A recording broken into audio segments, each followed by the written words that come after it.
Okay, so I want to get the big question out of the way right up front.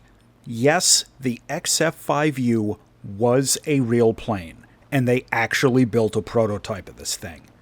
Now, with that out of the way, the idea of a disc-shaped aircraft actually goes back at least into the late 1920s. The idea, in theory, provided a number of possible advantages, but also had a lot of practical issues that needed to get worked out. After some initial skepticism, the Vought company built the V-173, nicknamed the Flying Pancake. This small plane was essentially a flat, roughly disc-shaped, all-wing aircraft, what we would now call a lifting body. A disc-shaped aircraft generates a lot of induced drag relative to its size because of vortices that form on the... I almost said wingtips. That form on the edges of the plane. The V-173 overcame this by using propellers mounted out ahead of the outside edge of the plane, rotating opposite to the vortices, which generally succeeded in countering them out and significantly improved the overall lift generated by the fuselage.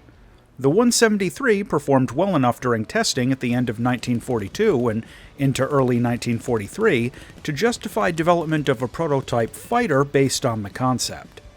This new plane, also from Vought, was designated XF5U and nicknamed the Flying Flapjack. It followed largely the same basic design elements of the V-173, but was scaled up and redesigned for use as a fighter. Development was slow, and by 1946 the need for the new fighter had waned a bit with the end of World War II. Pressure was high to finish work on the plane before official interest disappeared entirely, but there were a lot of engineering problems to work out, which caused more delays and more delays and more delays. The prototype made a few short hops into the air over the runway, but a proper first flight was never conducted. The Navy finally canceled the project in early 1947.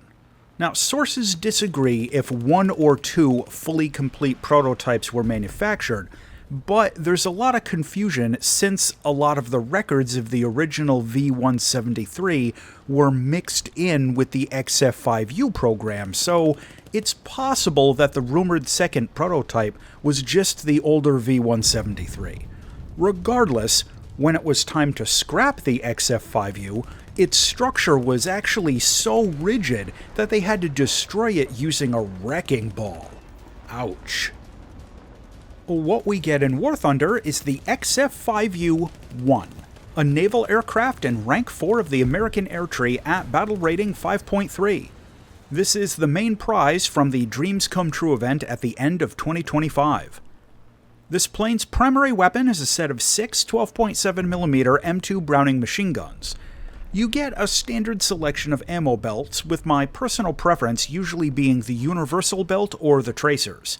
If you're more of a sniper with these particular guns, the Stealth belt is also worth considering. Now for loadouts, the Flapjack gets a pair of bombs.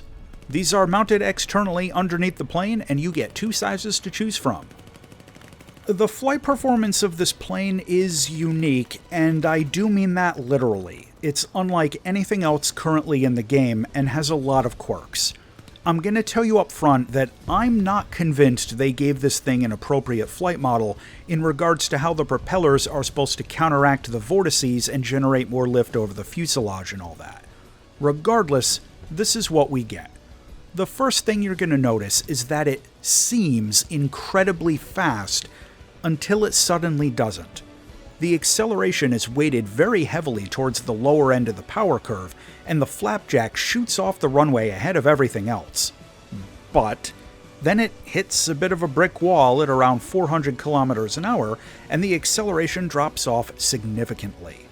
The rate of climb is kinda tricky.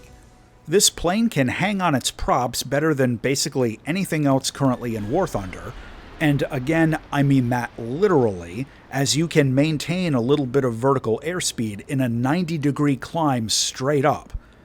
Now, in a more sensible climb, it can keep pace with some of the fighters at its BR, but I'd still suggest doing a side climb if you want to be extra safe and try to avoid getting pounced from above. The next thing you're going to notice is this plane's poor energy retention. Like, it has no energy retention at all, and performing almost any maneuver will cost you half your airspeed or more. This is especially a problem in defensive situations, since having to do any defensive or evasive maneuver will often leave you defenseless and out of energy. Even a short tuck roll to dodge out of the way of some mad lad coming at you doing a full commit head-on is gonna dump so much energy, you won't really have many options if he turns back around for a fight after the merge. That segues us into the dogfighting agility. It's weird. You can get one good AoA turn out of this thing, but then it just kind of flops around. The sustained turn rate, without losing speed, is actually horrible, like worse than a large bomber. But the instantaneous turn performance is really good, which is kind of a handling quirk you normally only see in some higher tier jets. It's also worth mentioning that the dive performance is also kinda tricky, as it has no air brakes and accelerates very quickly in a dive, so you've gotta be careful if you're going in on someone from above. Now, when you take the Flapjack into air battles, I'm gonna make a suggestion. Don't take this thing too seriously. Now, I know that my video review format is a little bit more serious than goofy most of the time, but this is just an objectively goofy plane. Just have fun with it, and don't stress over trying to be super competitive in the XF5U. With that said, it's tempting to use this as a dogfighter. The energy bleed makes that difficult, but you can occasionally pull off a crazy UFO move on someone for like a quick kill at point blank, or use the insane prop hang trick to give somebody a really bad surprise if they try to stall you out, as you can see here against this BF-109 who tried to energy trap me in a cloud. But the big weakness of the Flapjack honestly isn't even energy management. The thing is just a huge target. It's a large, solid shape that's pretty easy to hit in air combat, and since it's a lifting body, even small amounts of damage to the airframe from like a couple of light machine gun hits is gonna destroy the flight performance. The XF5U just isn't very survivable.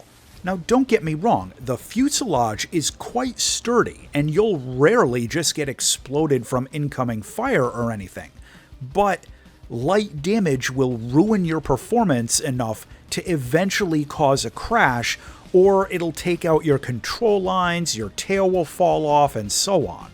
Your fuselage will be fine and intact, but the plane will still go down. In terms of the firepower, this plane's guns are all centered right around the nose, so your shots are fairly concentrated if you can line up a burst. I don't mind telling you that sometimes I had a lot of trouble aiming the guns on this thing, and I'm not entirely sure why, but for whatever reason, my instincts with this plane's guns just didn't always line up with the ballistics. When shots connect, though, they do reasonable damage for this BR, and you get an enormous amount of ammo, so you can afford to be a little sloppy with the gunfire. For ground attack, the pair of 1,000-pound bombs is a credible punch, but I don't suggest ground pounding in air battles. Other planes are going to beat you to the targets, and the performance hit from the bombs just isn't worth it. Now, as close air support, it's another story, and I found this thing was actually pretty effective as a dive bomber, so don't sleep on this plane as an addition to, American ground lineup at this BR. Visually, you get two decent skins for it, and, well, I don't know what to tell you, the thing just looks like a frickin' UFO! Now, I really love this thing. It's just so weird looking, it's hard not to enjoy it, even if you get wrecked when you take it out into a mission. Even the arrestor hook is weird, which brings us to landing this thing. Because the props are so large, the landing attitude is very nose high. The combination of this plane's weight, with its two huge props, actually makes glide slope landings a little bit easier than usual, and the actual landing run once it sets down isn't too bad. Just be aware that coming in at a high angle of attack is going to block your visibility somewhat if you're in the external camera. You also want to realize that on conventional runways, if you lock up the brakes without setting the tail wheel down, this can actually lean forward just enough in order to run the props into the ground and then flip over and crash. So be careful before you lock up the brakes. The cockpit for the Flapjack is outstanding. You kind of sit up in the seat a bit, and the all-around visibility is excellent. The instruments are in good spots, and this thing was honestly a joy to fly in VR. But just be aware, it can be disorienting if you snap into some crazy UFO maneuver. To close out on the XF5U-1. This thing's guns are right on the center line for clustered firepower. It can literally hang on its props. It gets good ammo belts. It gets premium bonuses. And it totally looks like a UFO. However, it's gonna have a massive learning curve. Its energy retention just doesn't exist. Sometimes it has to fight jets. It feels a little underpowered about 10 seconds after takeoff, and it's easy to hit in air combat due to its weird shape. The final verdict on the XF5U-1 is that this is a really unique event prize that'll be a great addition to your collection. It's really fun to fly, even if it isn't super competitive. Also, it feels slightly over-tiered with its current battle rating. As always, thanks for watching, and if you enjoyed this video, check out this other one. Go on, click it.